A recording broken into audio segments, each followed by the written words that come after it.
Hello guys, today we're talking about Hunter x Hunter and why I believe it's meant for a more mature audience compared to all the other or most of the other shonen anime or manga. I do want to say though, if you haven't watched the anime or you're currently watching it but you're not done, I'd recommend you go finish it and then come back to this video as there will be spoilers here and there and I don't want to spoil any of you guys. I want to start off with the importance of independence of main characters and how there isn't really a group theme. There are 4 main characters which you could say are in a group, however most of them throughout the arcs tend to split off and they kind of come back to each other.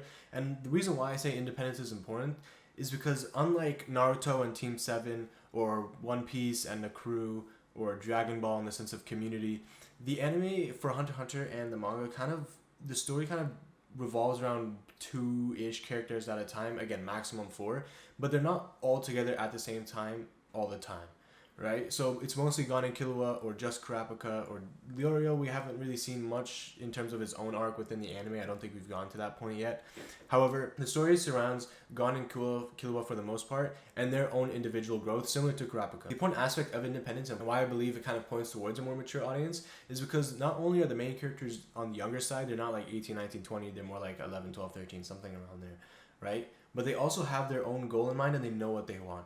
Right, so they kind of have this kind of path already outlined for them and they know what they need. This is why I would say it's mature of them. Now I want to outline something real quick. When I say it's meant for a mature audience, I don't believe that, oh, you have to be a certain age to watch it. I believe you can be at any age to watch it, but people who already have a set maturity or a understanding of the world and how it works. So for example, maybe people from 16-ish to 19 or 20, right? I feel like that kind of age group, a more mature age group who can enjoy anime like this, I feel like that group will kind of have a better time watching or reading the manga, as I think since they already have a grasp on how the world works, once the anime kind of shows it to them as the arcs go on, I think it'll be easier for them to understand and easier for them to kind of resonate with the characters. Moving on to my next point, each arc has its own theme and it slowly requires a bit more maturity to understand what the theme of each arc is and how it affects the characters as time goes on. So for the first few arcs, I would say the Hunter exam arc, maybe the Greed Island arc, New York New arc, and then Chimera Ant arc. Those arcs slowly kind of raise in terms of maturity and understanding of how the themes play into the anime and how it affects the characters. So for example, the Hunter exam arc is very shonen-like, right? You had the Chunin exam arc, you had a bunch of these exam arcs in different kind of anime and mangas, right? As long as there's like a school or as long as there's like new level to achieve, there's always a sort of like an exam or test arc, and Hunter x Hunter has that with the Hunter exam arc. It's very shonen like, but as you go on, right, in terms of like human malice within the Greed Island arc, and then eventually revenge within the York New arc, and then further on the idea of identity and what it means to be yourself, or humans versus monsters throughout the Chimera Ant arc, and then later on in the manga the Dark Continent arc. Each arc kind of elevates in terms of how it takes maturity and how it takes intellect to a whole different level and how that affects the character. This kind of ties in with my next point, which is the emotional maturity and reality checks that Gon and Killua get throughout the anime. At first, within the Hunter exam arc, I wouldn't say there's a bunch of reality checks, and then as you go on within the Greed Island arc, and then eventually the most important one that I would say ties into reality checks is the Chimera Ant arc. Within the Chimera Ant arc, Gon kind of realizes, like, at first you think, oh yeah, I'm a crazy hunter, I've taken on a bunch of cool fighters, I've done this, I've done that. But the Chimera Ant arc really takes it to another level as he faces his first death, which is Kite. Right? I would say it's the first major death. So once Kite dies, Gon kind of realizes and gets into this very heavy like survival's guilt kind of trauma-induced act. And he kind of, like, I would say he kind of like mentally breaks himself at that point.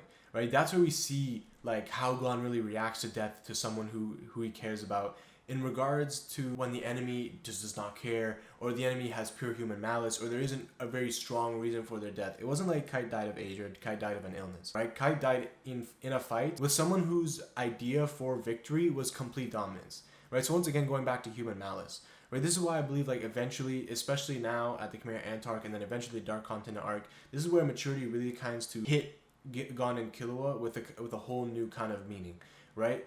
This is where Gon kind of realizes, like, the world is way darker than it seems to be. And this is why I believe if you're mature, you kind of understand, because Gon gets a reality check, right? Now, if you're older, you'll understand, like, when you got your first reality check, it was hard to bear, but you kind of understand it as you go. This is why it's interesting. Again, this is why I believe it's for a more mature audience, because now, as a mature person, you'll understand this is what Gon needs. This is what Gon needs to kind of progress in life. This is what he needs to kind of mature more. When you're younger, you may not give a shit about a lot of things. I don't know if you guys have, for example, watched Cars or watched a bunch of old Disney movies. I'm sure you have, right? But when you watch it now, it's way different from when you watched it then, and I feel like it's similar with Hunter x Hunter.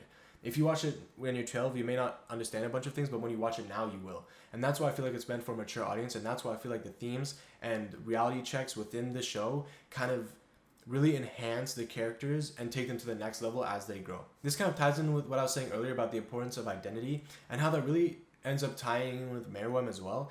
So not only is Gon and Killua going through their own things, but then you have characters like Meruem, right, who kind of understand that, like, have to realize who they are as a person. What do they see as a person? How do they treat others who aren't like them? So for example, the Chimera ants versus humans, right, and so on and so forth. What does it mean to go to war? Why do we go for war? Why do we fight, right? Is it only for evolution? So on and so forth, right? There's a bunch of different themes and sort of logistics that are in play within Hunter x Hunter that you can apply to the real world, or that the real world can apply into Hunter x Hunter. I feel like it's very kind of similar, and I feel like the author really knew what he was doing, especially when he was writing the Chimera Ant arc, as there's a lot of themes that can be applied in both the real world and Hunter x Hunter. Something I want to touch on that isn't as important as the stuff I was talking about earlier in terms of maturity, but I think kind of plays a role, is the intelligence within the show and battle IQ. So I feel like Nen, which is the main power kind of dynamic within the anime, is pretty hard to grasp compared to something like chakra or race in Dragon Ball. And Dragon Ball is pretty much just race and IQ, right?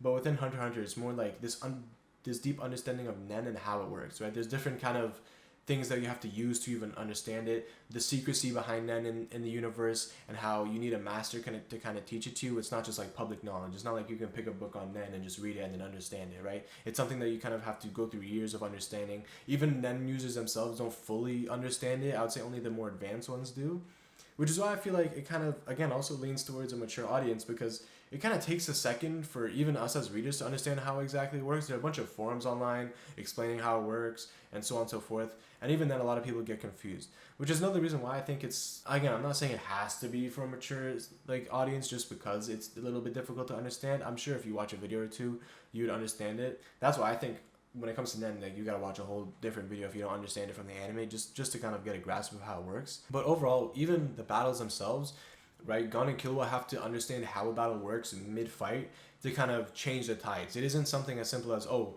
he has more chakra than me, or oh, he has more jutsu than me, or oh, I have to unlock this hidden ability within me to beat this fight. It's like, how can I beat him? What does he do that's different, right? Or what does he do that overpowers me?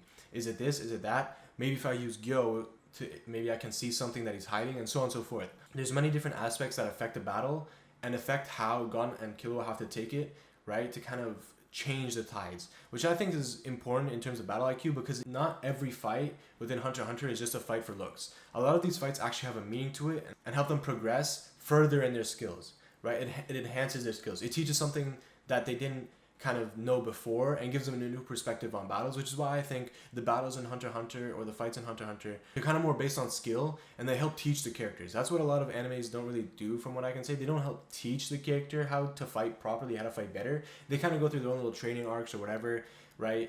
Or like, for example, time skips, and then they'll just become better over time. There will be an explanation on how they became better, but fights in Hunter x Hunter are more like a lesson. I feel like every single fight has a lesson in Hunter x Hunter, which is why I believe, again, Hunter x Hunter kind of takes battles to the next level within the shonen genre. Overall, when it comes to the maturity setting of Hunter x Hunter, I don't believe you have to be 18 plus to watch it to enjoy it. I just think you would enjoy it better if you have a more mature outlook on it, and if you know what you're looking at. I feel like the more you kind of understand real world like consequences and real world settings is when you'll really be able to understand and really love Hunter x Hunter for what it is, more than someone who's like 10, 11, and 12. Overall though, if you like this video and you plan on watching Hunter x Hunter, or you've watched Hunter x Hunter, please leave a comment down below. Let me know if you think it's also for a mature audience, or if you disagree, let me know your points in the comments below. I'd love to read it. Otherwise, have a good one, and I'll see you next time.